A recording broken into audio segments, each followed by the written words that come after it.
40대 한인 치과 의사가 척수 종양 수술을 받은 뒤에 영구적인 하반신 마비 상태에 빠졌습니다. 피해자는 병원과 의료진을 상대로 손해배상을 청구했습니다. 플로리다 주립대에서 총기 난사 사건이 발생해 2명이 숨지고 6명이 다쳤습니다. 이번 총기 사건은 올 들어 플로리다주에서 발생한 6번째 총기 난사 사건입니다. 한국의 21대 대통령을 뽑는 재외선거를 위한 신고 신청이 역대 최저 수준을 기록하고 있습니다. 등록기간이 짧은 데다 홍보도 제대로 안 되고 있기 때문으로 풀이되고 있습니다. IC 등 합동 단속반이 강력한 불법 체류자 고용 단속 수사를 펼치고 있습니다. 수사당국은 지금까지 불체자 고용 업체에 100만 달러에 달하는 벌금을 부과했습니다. 트럼프 행정부가 중국 선박과 해운사에 입항 수수료를 부과하기로 했습니다. 제3국 해운사라도 중국에서 건조한 선박을 이용하면 수수료를 내야 합니다. 이상은 오늘의 주요 뉴스입니다. 시청자 여러분 안녕하십니까? KBN 뉴스입니다. 40대 한인 치과 의사가 워싱턴 주립대 의과대학에서 운영하는 하버뷰 메디컬 센터에서 척수 종양 수술을 받은 뒤 영구적인 하반신 마비 상태에 빠졌습니다. 피해자는 병원과 의료진을 상대로 손해배상을 청구했습니다. 시애틀 지역 언론에 따르면 41세 한인 치과 의사인 론 고 씨는 지난달 21일 워싱턴 주 정부의 의료과실 및 설명 부족에 따른 손해배상을 공식 접수했습니다. 이 의료과실 청구 자료에 따르면 고 씨는 양성 척추 종양 제거 수술을 위해 하버뷰 병원을 찾았으며 의료진으로부터 수술을 받으면 3개월 내 완전 회복 후 직장 복귀가 가능하다는 설명을 들었습니다. 수술 후 일시적인 근력 저하가 있을 수 있다는 안내는 받았지만 영구적인 마비 가능성에 대해서는 설명이 전혀 없었다고 고 씨는 주장했습니다.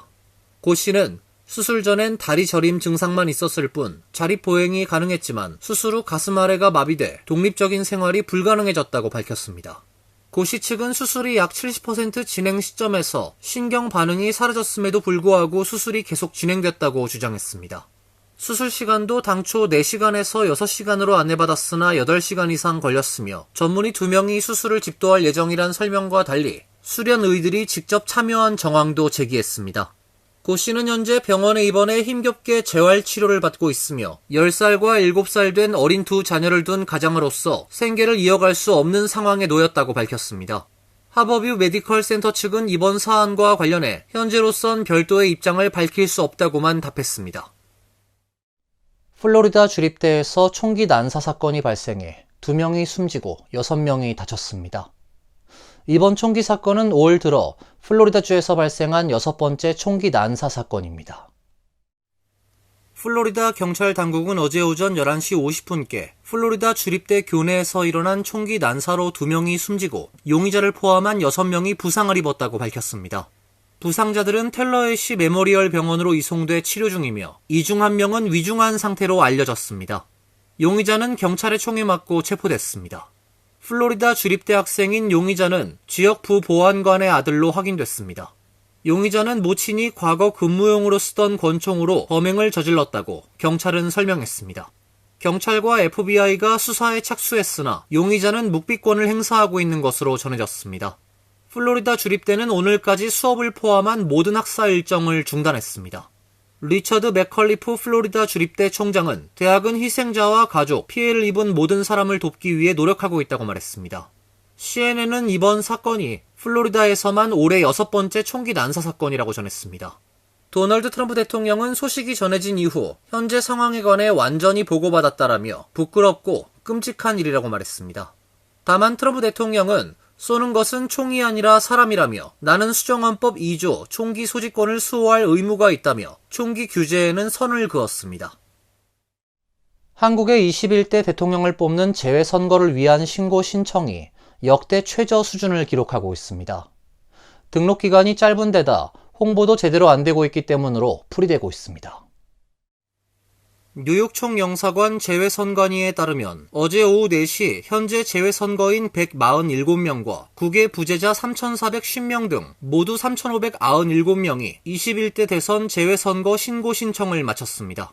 재외선거인 영구 명부에 등재된 1,800명을 합산할 경우 전체 등록자 수는 5,397명까지 올라가지만 뉴욕 총영사관 관할 지역 추정 유권자 약 16만 명을 감안하면 등록률은 3.43%에 불과한 수준입니다. 신청 마감일인 오는 24일까지 아직 6일이 남아있는 점을 고려하더라도 하루 평균 등록자 수 260여 명을 고려할 때 최종 신고 신청자 수는 4.4%에 해당하는 7,000명 안팎에 머물 것으로 보입니다. 지난 2017년 19대 대선 당시 기록한 13,716명의 절반 수준이며 2022년 20대 대선의 9,123명보다도 20% 이상 적은 수치로 역대 대선 가운데 최저를 기록할 것으로 예상됩니다. 지난 2017년 대선도 조기 대선으로 실시됐지만 올해는 유독 정치 양극화 현상이 두드러지면서 한국 대선에 대한 관심이 상대적으로 크게 떨어졌다는 분석입니다. 김철환 뉴욕 재외선거관은 조기 대선이란 특징 때문에 유권자 등록 홍보 기간이 부족한 면이 크다면서 하지만 등록 마감일을 앞두고 막판에 신고 신청인들이 몰려들 수도 있을 것으로 예상하고 있다고 말했습니다. 21대 대선 재외선거 신고 신청은 오는 24일 마감되며 투표는 오는 5월 20일부터 25일까지 맨하탄 뉴욕 총영사관, 퀸즈, 뉴저지 등 4곳에 설치된 재외투표소에서 치러질 예정입니다. ICA 등 합동 단속반이 강력한 불법 체류자 고용 단속 수사를 펼치고 있습니다. 수사당국은 사업체 관련 자료들을 미리 검토한 후 단속에 나서고 있으며 지금까지 불체자 고용 업체에 $1,000,000에 달하는 벌금을 부과했습니다. 이민세관 단속국은 15일 국토안보수사국, 국세청사나 범죄수사부 등과 함께 지난 1월 20일부터 조사를 진행해 불법 체류 신분의 근로자 1,000명 이상을 체포했다고 밝혔습니다. HSI는 역사상 단기간에 가장 많은 숫자라며 수사를 위해 1,200개 이상의 사업체 기록을 살펴봤으며 현재까지 업주들에게 통보한 벌금 액수만 해도 $1,000,000에 이른다고 밝혔습니다.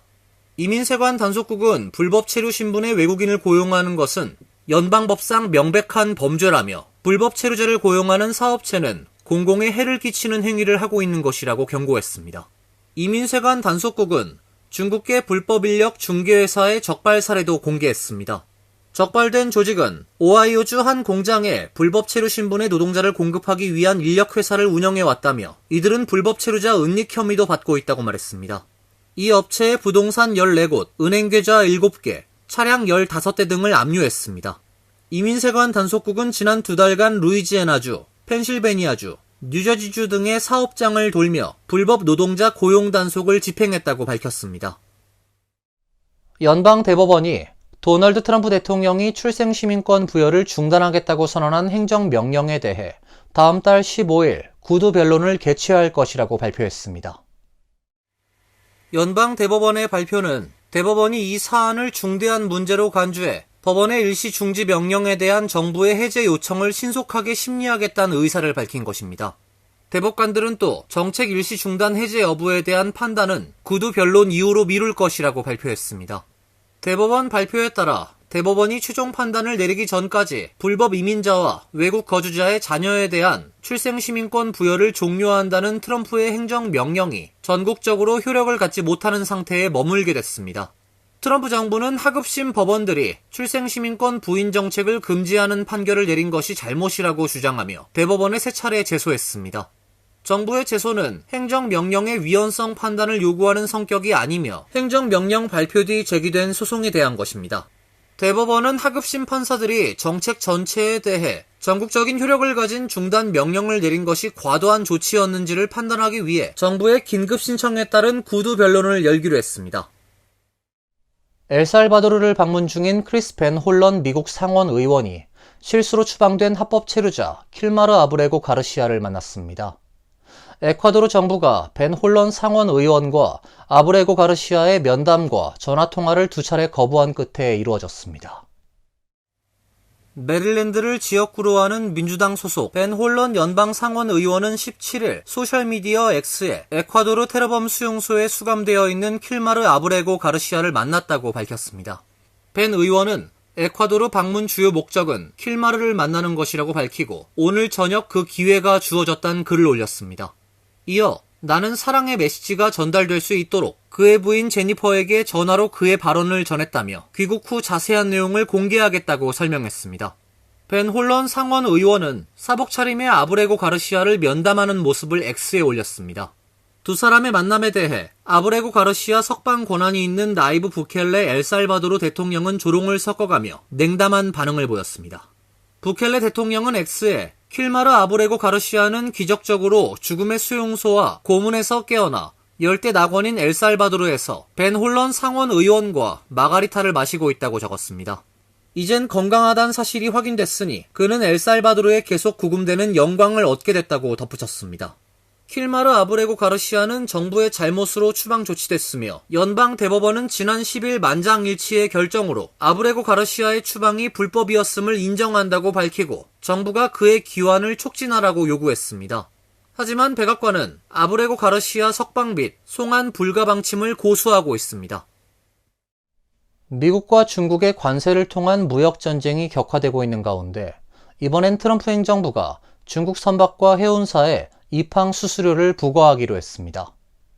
제3국 해운사라 하더라도 중국에서 건조한 선박을 이용하면 수수료를 내도록 했습니다. 무역 대표부는 어제 미국의 조선업 보호조치 일환으로 중국 선박과 해운사에 단계적으로 수수료를 부과할 방침이라고 발표했습니다. 따라서 중국 선박 해운사 및 소유주에게 기양 횟수당 수수료를 부과합니다. 첫 180일은 유예기간으로 두고 오는 10월 14일부터 톤당 $50로 책정했습니다. 이후 매년 $30씩 인상해 2028년엔 톤당 $140를 부과하기로 했습니다. 컨테이너를 기준으로 할 경우 컨테이너당 $120씩 부과되며 매년 단계적으로 늘려 2028년까지 $250로 확대됩니다. 단, 미국 기업이 소유했거나 비어있는 선박 등엔 적용되지 않습니다. 제3국 해운사가 중국에서 건조한 선박을 운영한 경우에도 수수료를 내야 합니다. 10월 14일부터 톤당 $18씩 책정, 매년 $5씩 인상돼 2028년엔 톤당 $33가 부과됩니다. 외국산 자동차 운박선엔 용량 기준으로 수수료를 부과합니다. 6개월 유예기간을 거쳐 10월 14일부터 차량 한 대를 운반할 수 있는 공간마다 $150가 부과됩니다. 다만 동일하거나 더 큰 크기의 미국 건조 선박을 주문하고 인도받으면 최대 3년 동안 수수료 면제 혜택을 받을 수 있습니다. 외국 선박을 통한 액화 천연가스 수출도 제한하고 중국산 컨테이너 크레인엔 최대 100%의 추가 관세를 부과하기로 했습니다. 이번 조치는 다음 달 18일까지 이해관계자 의견을 수렴한 뒤 최종안을 결정할 방침입니다. 비만과 이형 당뇨 치료에 획기적인 효과를 내는 주사제를 대신할 알약이 곧 출시될 예정입니다. 오포글리프론은 가격이 비싸고 냉장 보관해야 하며 주사로만 투여해야 하는 기존의 비만 치료제 및 당뇨 치료제와 달리 매일 복용만 해도 비슷한 효과를 낼 수 있다는 점에서 크게 유리합니다. 제약사 일라이 릴리가 어제 신약 오포글리프론의 임상시험 결과를 발표했습니다. 오포글리프론은 비만 치료제로 선풍적 인기를 끌고 있는 주사제, 오젬픽, 위고비, 마운자로 등과 같은 GLP-1 계열 약물입니다. 일라이 릴리가 제2형 당뇨병 환자 559명을 대상으로 40주간 새로운 알약 또는 위약을 투여하는 방식으로 진행한 임상 결과에 따르면 오포글리프론을 복용한 환자들은 당화혈 색소 수치가 1.3에서 1.6% 감소했습니다. 이는 오젬픽과 마운자로와 유사한 수준입니다. 오포글리프론 복용자 중 65%는 혈당이 정상 범위로 낮아졌습니다. 알약 복용 환자들의 체중도 최대 7.3kg까지 줄었습니다. 체중 감량 효과는 오젬픽 복용 40주와 유사했으며 마운자로보다는 다소 적었습니다. 부작용은 주사제와 같은 설사, 소화불량, 변비, 메스꺼움, 구토 등이 있었습니다. 당뇨와 비만을 알약으로 효과적으로 치료할 수 있게 되면 생산비가 줄고 주사를 위한 특별 포장이 필요하지 않으며 냉장 보관 필요성도 없어져 의료 취약 계층에게도 큰 도움이 될 수 있습니다. 일라이 릴리는 FDA의 승인을 받은 뒤에 약값을 결정할 예정입니다. 한편 오포글리프론 제조에 사용된 기법이 인슐린과 성장 호르몬 등 다른 펩타이드 성분의 주사제들도 알약으로 만들 수 있는 가능성도 열었습니다. 이어서 간추린 소식입니다. 올해 재선 도전에 나서는 에릭 아담스 뉴욕시장이 16일 고용예산 복원 계획을 발표했습니다. 아담스 시장은 보육 예산 1억 6,700만 달러를 2026 회계연도 예산안에 새롭게 포함시키겠다며 뉴욕시를 가족 친화적 도시로 만들기 위해선 자녀에 대한 투자가 반드시 필요하다고 강조했습니다. 보육 예산 1억 6,700만 달러 가운데 1억 1,200만 달러는 3K 보호 프로그램에 5,500만 달러는 장애가 있는 유치원생들을 위한 특수 교육 프로그램에 각각 배당한다는 계획입니다. 이와 함께 아담스 시장은 연방정부 지원으로 운영되고 있는 헤드스타트 프로그램을 조기 헤드스타트 프로그램으로 개편해 취약전 저소득층 아동에 대한 지원도 강화하겠다고 밝혔습니다. 뉴욕시의 무단횡단 합법화 조치 시행이 임박했습니다. 무단횡단 합법 조례는 지난해 10월 제정된 이후 120일간의 계도 기간을 끝내고 어제 조례 시행을 위한 마지막 공청회까지 마무리했습니다. 이에 따라 이르면 다음 달 중 본격 시행될 것으로 예상됩니다. 이번 조례는 교통신호를 무시하고 길을 건너거나 횡단보도 이외의 지역에서 횡단하는 행위가 불법이 아니며 경찰의 단속 대상이 될 수 없다고 명시하고 있습니다. 다만 보행신호등이 빨간불이 되거나 횡단보도가 아닌 지역에서 보행자는 통행 우선권을 갖는 것은 아니며 통행권이 있는 차량 등 다른 교통수단에 양보해야 합니다. 뉴욕시는 1958년부터 무단횡단을 금지하는 조례를 시행해왔으며 현재는 위반 시 최대 250달러의 벌금을 부과하고 있습니다. 뉴욕주가 2025년도 저소득층 냉방 지원 프로그램 신청자 모집을 시작합니다. 캐시 호컬 주지사는 15일 올해 가정에너지 지원 프로그램, 냉방 지원 프로그램을 시작한다며 올해도 변함없이 저소득층 가정의 에어컨과 선풍기 등 냉방기기를 지원해 건강한 여름나기를 도울 계획이라고 발표했습니다. 올해 냉방 지원 프로그램 신청 자격은 4인 가족 기준 월 6,390달러, 연소득 76,680달러 미만 가정입니다. 또한 가족 가운데 적어도 한 명은 더위에 의해 악화되는 질병이 있거나 만 6세 이하 또는 만 60세 이상 가족이 있어야 합니다. 지원은 창문형 혹은 이동식 에어컨이나 선풍기는 최대 800달러, 벽걸이형 슬리브 유닛은 최대 1,000달러까지이며 가구당 1개로 제한됩니다. 주미 대한민국 대사관은 2025년도 재미한인 장학기금 장학생 선발 계획을 발표했습니다. 선발 인원은 지난해보다 늘어난 86명 내외로 일반 장학생 61명 외에 음악과 미술 등 예능계 2명, 입양 및 장애 학생 6명 등으로 구분 선발됩니다.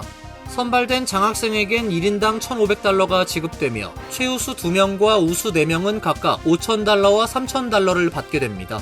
지원 대상은 미국 내 대학, 학사 이상 과정에 재학 중인 한국계 대학, 대학원생으로 직전 1년간 성적 제출이 가능하고 GPA 3.0 이상이면 누구나 지원할 수 있습니다. 지원 기간은 4월 21일부터 6월 20일까지이며 일반 장학생은 뉴욕 한국교육원에, 예능계 및 특별 장학생은 주미 대사관 교육관실로 우편 접수하면 됩니다. 자세한 내용은 주미 대사관 홈페이지에서 확인 가능합니다. 환율과 증권 소식입니다.